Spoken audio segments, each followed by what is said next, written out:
ain't got the time, but I'm trying to get on my shine. Hold on, bro. Baby, what is you doing? My bad. Look. Check this out. I'm not a artist or a rapper, a musical artist, but the next person we got on this interview is an up and coming artist out of East Nashville. What he go by? Quez Cantrell. This guy's a father, a friend, what else? Brother, son. You can put a lot of things on it. So, hey, come with us, step into the office while we interview Quez Cantrell on the I Lost My podcast. But for now, I'm finna keep trying. Hold on. Wait, I think we should stick to podcasting and leave the rapping to Quiz. How about that? Podcasting is the truth. I lost my podcast, but I found you. And I'm killing it. And I ain't rapping in the booth. I'm in East Nashville, and you kicking it with the crew. Hey, let's Stay go tuned.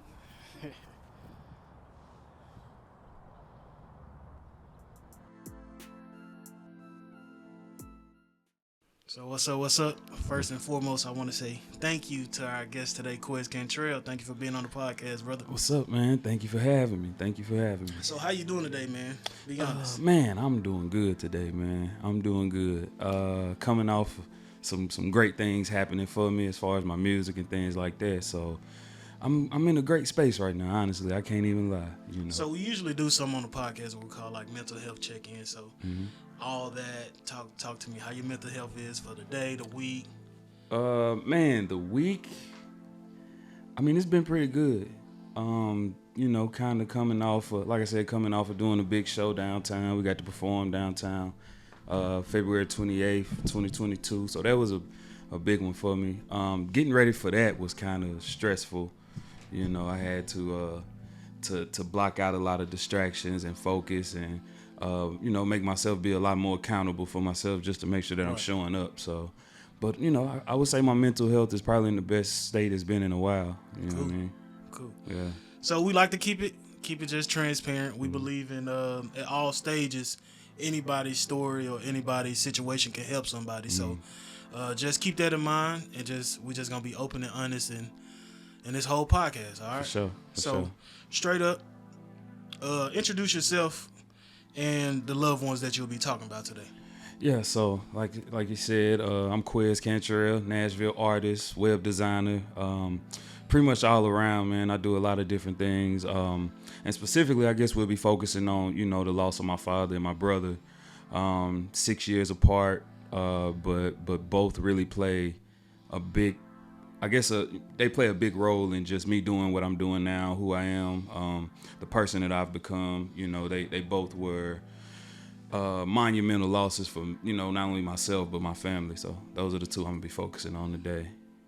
Cool. So which one was the most recent passing? And I know you said 6 years apart, so give us that timeline. So my brother passed July 8th, 2019. So that was the most recent. And then my father passed February 25th, 2013. So that was, you know, I was right in the middle of college, going into my last semester, actually. And it's a lot about that. You know, my father, he, you know, dealt with going to prison, incarceration, different things like that. So there were just different spouts of, I guess, losing him in, you know, increments, you know, before that final loss happened, you feel me? But yeah, so those are probably the two, roughly 6 years apart. So if you could you give us like who were they as people and what did they mean to like you? I know you said your dad was it was detrimental to the family, but who were they as people as far as family and to you? For sure. So my dad was really like the rock of the family. You know, he's the one that everybody leaned on, that everybody could call on. He could never turn people away. You know, he put himself last a lot, you know what I mean? So, my dad was pretty much the rock of the family, you know, the one that everybody ran to talk for guidance, for wisdom. You know, his story goes back coming from the projects, you know, being really young and having to adapt to that environment and have to, like, as a 12, 13-year-old, really have to jump out there and, you know, do certain things that kind of led him in a certain direction. Like I said, dealing with incarceration and things like that. So my dad, that's who my dad was, you know, just kind of the one that was before his time, but that had to step up, sacrificed a lot of himself and his own goals, his own time, and you know, things like that to make sure that we were straight, that his mom was straight, you know, his brothers, you know, all those type of things. And my younger brother, he was the baby of the family, you know, the star athlete, the class clown. Yeah, he was a lot of different things. He was the one that was always fun. He was rambunctious. He was, man, he loved being out in the streets, and you know what I'm saying, just he loved people. You know what I mean? He loved, it don't matter what you know, what you had, what status you were, you know, the highest to the lowest, he just loved people. You know what I mean? Like you said, I remember, I know you personally, so I know a lot of times him being a star athlete and y'all was playing ball around the same time, he got most of the shine, right? For sure. I mean, yeah, he definitely got most of the shine just because of the position he played. You know, growing up, he was a quarterback and he was a running back. He played point guard. You know, he started as a freshman in high school for Maplewood, like varsity. You know what I mean? So, yeah, he was the man child. You know what I'm saying? He was the one as soon as he stepped half on man, the field. half amazing. Yeah, man. As soon as he stepped on the field, he was ready. You know what I mean? So, yeah, that was kind of his calling. You know. That's cool. So what's if you could give me like, what's a memory that comes to mind of each, like a great memory that you just like, all right, this is in me because we did this, or dad gave me this. Just what's a good memory that comes to mind when you think of? Man, when I think of my dad, I think of two memories in particular. One, we went to he took us to the Titans playoff game the first year, the Music City Miracle, and you know the tickets it was the last minute, so we got what we could get. We was literally on like the second or third to the last row, so we like at the top. You know what I'm saying? Y'all nose bleeding Man, at this I'm time. talking about running. You feel me? But. So yeah, that was a good memory. He actually, like, you know, remember the Titans was losing, so he like, man, all right, we need to go because we parked in the project, so we got a little stroll. And I remember my younger brother, he was like, nah, daddy, they gonna score. And he was like, nah, come on, let's go. We got all the way to the gate, walked out the gate. As you know, the Titans ran it back, Music City Miracle. And we ran back to the gate, you know what I'm saying? They let us back in. We had to watch the replay on Jumbotron. I just remember my brother being like, I told you, you know what I'm saying? So that was a dope memory. And then also, like, my dad, we connected a lot on shoes. He loved Jordans. So I remember one time he came to pick us up with the Concord 11s on. And I remember he told us, yeah, man, we ain't have none for y'all.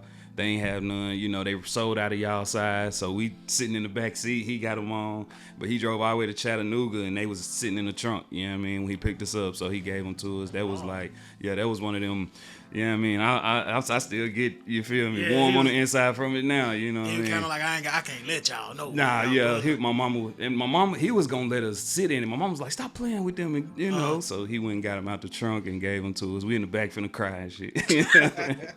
But yeah, and then my brother, man, we was just like, you know, we was night and day. You know what I mean? We was completely different.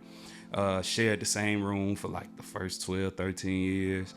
So we was competitive, man. That's one of the memories I have about us, man. We'll go in that backyard. I wasn't necessarily a hooper, but, you know, we'll go at it, you know what I'm saying, about the fight, you feel me? He go inside, he mad. You know, the baby child thing, you feel me? But, like, that's the one thing I remember about my brother. We was just always competitive. We always had each other back. You know, he never got to fighting around me, and I didn't get to fighting, you know what I'm saying? That was kind of the rules. So, yeah, we just had, you know, we got in a little trouble here and there, but we had a lot of fun, honestly. You know so what I mean? in the same realm of us talking about, you know, memories and stuff, what's like a song, if it's any song that you hear, what's a song that reminds you of them? Like, my dad, man, he loved Tupac. You know, he loved Tupac. My dad wasn't even bald, but in like 95, 96, when Pac was out, my daddy had a bald head. He wasn't a bald, you know what I'm saying? He grew his hair back out. He passed away. He had locks, so he never had hair problems. But Tupac was one of his favorites, so we always used to listen to that double disc album that he had on Death Row. I guess I would say California Love was, you know, that's something he played all the time. You know what I mean? That's one of the songs as a kid that stuck with me, that made me think about him now when I hear it. You know what I mean? And then my brother, he introduced me to Boosie. You know, he was the first time I ever heard Boosie was him playing it in my room. I'm trying Really? to sleep. Yeah. Okay. I'm trying to sleep and he just playing it through my Xbox. I'm like, man, who the fuck is this? Like, Uh-huh. I couldn't get with the voice at first, but I just started listening. So one of the songs is Boosie.